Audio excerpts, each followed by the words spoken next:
In question 7, it's getting at the two basic concepts is what is an integer and then also being able to work with radicals. So if the square root of k is an integer, which of the following must also be integers? So why would the square root of k be an integer? So I'm going to go back to a concept here that we've been working on to develop this year, and that is, what are perfect squares? Perfect squares are numbers that if you go ahead and run the whole gamut, 1 squared would be 1, 2 squared would be 4, 3 squared would be 9. So these numbers that I can get by generating this list of numbers would be perfect squares. So I got 1, 4, 9, 16, 25, 36.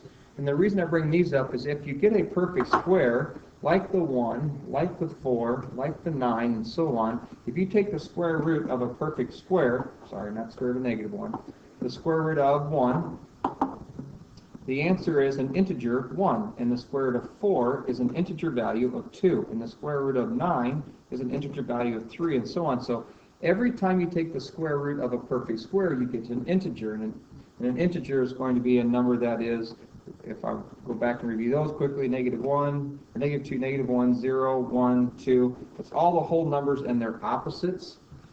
So, okay, they're guaranteeing us that the square root of k is an integer. So what does that really give us? We know if the square root of k is an integer, then we can guarantee that this number k is a perfect square, because that's the only way we'll get an integer. So let's take a look at their first example, the square root of k divided by 4. Well, the square root of a quotient is the quotient of the square roots, so I can break up the radical is what it's saying. If I can break up the radical, and I know the square root of k is going to be an integer, so it's going to be a nice, neat number, an integer.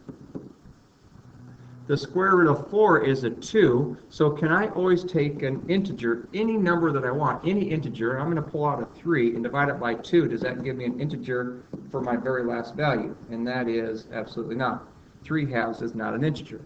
Even though k does give us an integer, when we divide by 2, not all numbers divided by 2 come out evenly. So any odd number would prove that wrong. So that one is definitely out. That is not going to be an integer.